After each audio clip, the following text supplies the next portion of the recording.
Hello friends, BSc second semester chemistry का जो हम लोग यूनिट 2 देख रहे हैं, केमिस्ट्री ऑफ प्रोटीन्स। ठीक है, तो आज हम उसमें बहुत ज़्यादा इंपॉर्टेंट टॉपिक देखेंगे एमिनो एसिड के बारे में।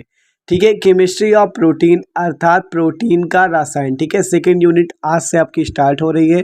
तो आज हम उसमें देखने वाले हैं सबसे पहला टॉपिक एमिनो एसिड क्या होता है। ठीक है, एमिनो एसिड होता क्या है, कैसे बनता है, इसके फिजिकल प्रॉपर्टीज, केमिकल प्रॉपर्टीज, इन सब के बारे में हम इस वीडियो में देखने वाले हैं। ठीक है, बहुत ही आसान वीडियो होने वाला है और टॉपिक इंपॉर्टेंट है। ठीक है, तो प्लीज़ वीडियो को लास्ट तक देखना। तो चलो बात करते हैं एमिनो अम्ल। कह रहा है कार्बोक्सिलिक अम्लों के ऐसे व्युत्पन्न जो अम्ल के एल्किल समूह के हाइड्रोजन को एमिनो ग्रुप द्वारा प्रतिस्थापित करने से प्राप्त होते एमिनो एसिड कहलाते हैं।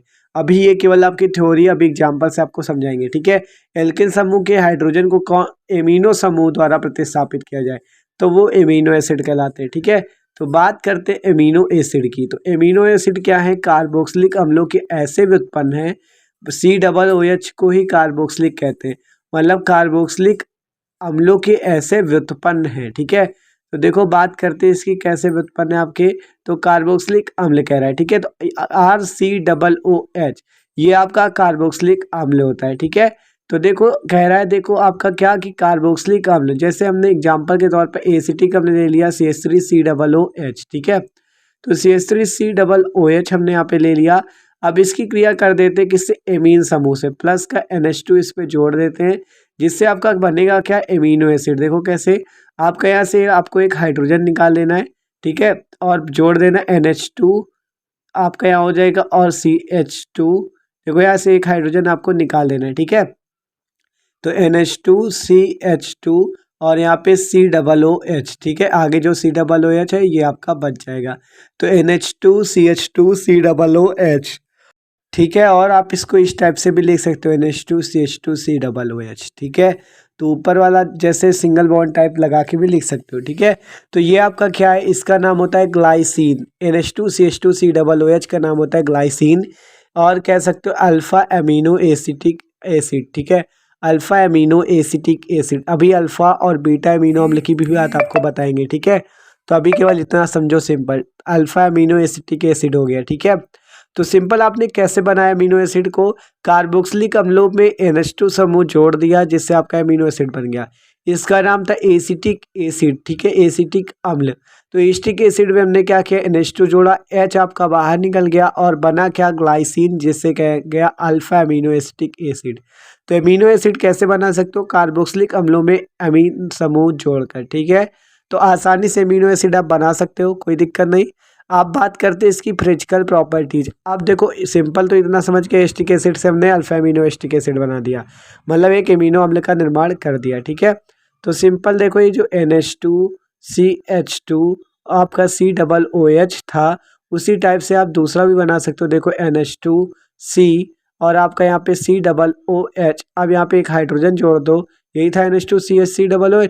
अब यहाँ पे अगर यार एल्किल भी जोड़ दें हम, ठीक है, तो ये किस टाइप का अमीनो एसिड होगा। और इसी टाइप से देख सकते हो NH2, यहाँ पे C, फिर C और COOH, और आपका यहाँ पे क्या जोड़ दो आप, एल्किल समूह, इस पहले वाले कार्बन पे एल्किल जोड़ दो यहाँ पे, और हाइड्रोजन बैलेंस कर लो। देखो यहाँ पे एक हाइड्रोजन, यहाँ पे दो हाइड्रोजन CH2। ठीक है, तो देखो ये आपका बीटा अमीनो एसिटिक एसिड होता है, और ये आपका अल्फा। ठीक है, इसका नाम क्या होता है, बीटा एमिनो एसिटिक एसिड। ठीक है, बीटा एमिनो एसिटिक एसिड इसका नाम हो जाएगा।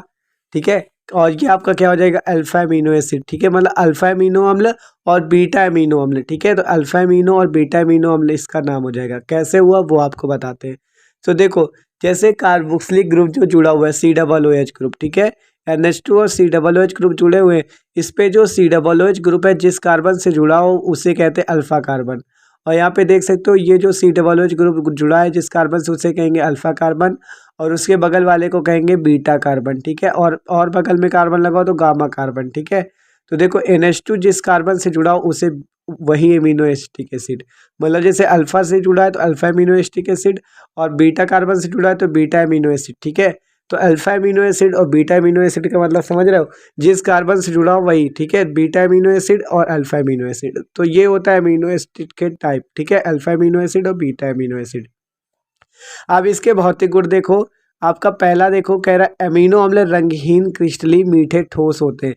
एमिनो एसिड क्या होते हैं? रंगहीन होते हैं, क्रिस्टली मीठे ठोस होते हैं, ठीक है। इसी टाइप से अगला, ये जल में प्राय विलेय परंतु कार्बनिक विलायकों में अल्प विलेय होते हैं। इनके गलनांक जो होते हैं 200 डिग्री सेंटीग्रेड से अधिक होते हैं। मतलब गलनांक क्या होते हैं? एमिनो एसिड के बहुत उच्च होते हैं, ठीक है। एमिनो एसिड के गलनांक उच्च होते हैं। अब बात करते हैं, देखो ये आपका फिजिकल प्रॉपर्टीज हो गई। अब बात करते हैं केमिकल प्रॉपर्टीज की। तो सिंपल ये क्या था आपका? एमिनो एसिड की फिजिकल प्रॉपर्टीज, भौतिक गुण, ठीक है। तो आसानी से आप देख सकते हो एमिनो एसिड की। आप बात करते हैं इसकी केमिकल प्रॉपर्टीज की हुई। तो पहले COOH के कारण हम इसकी रिएक्शन देखेंगे, जो इसके रासायनिक गुण है COOH समूह के कारण देखेंगे, क्योंकि आपको पता है NH2 समूह और COOH दोनों होता है। तो पहले देखते हैं COOH समूह के कारण, ठीक है।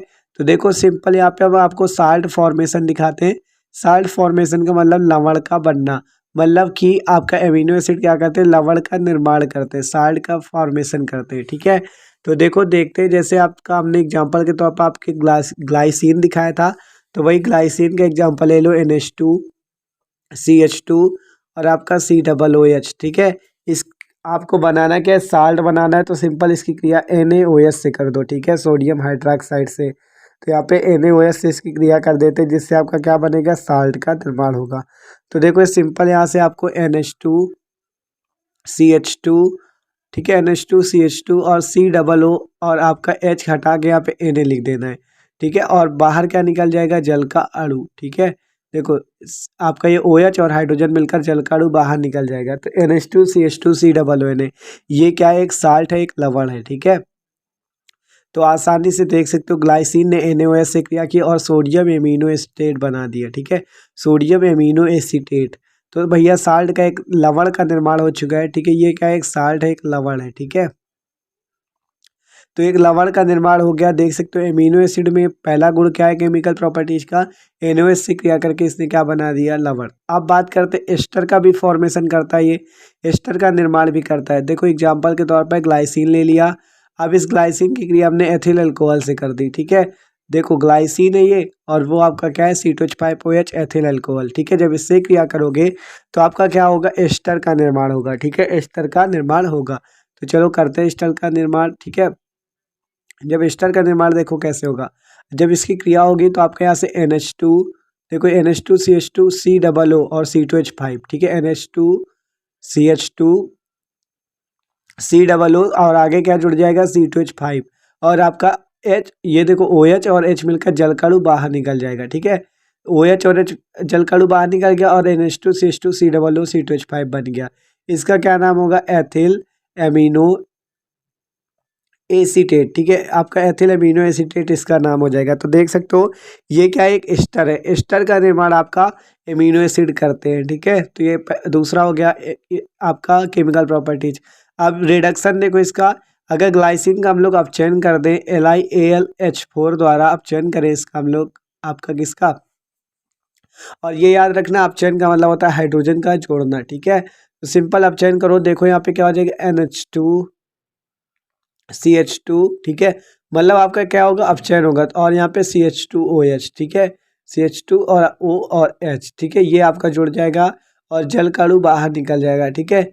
ये NH2CH2CH2OH, ठीक है, ये आपका अपचयन होने के बाद ग्लाइसिन का बना हुआ है, ठीक है। तो एमिनो एसिड का अपचयन है ये, इसका अगला केमिकल प्रॉपर्टीज, ठीक है। इसका नाम क्या होता है? बीटा, ठीक है, बीटा एमिनो और CH2OH लगा है तो एथिल, ठीक है, बीटा एमिनो एथिल और आपका क्या हो जाएगा?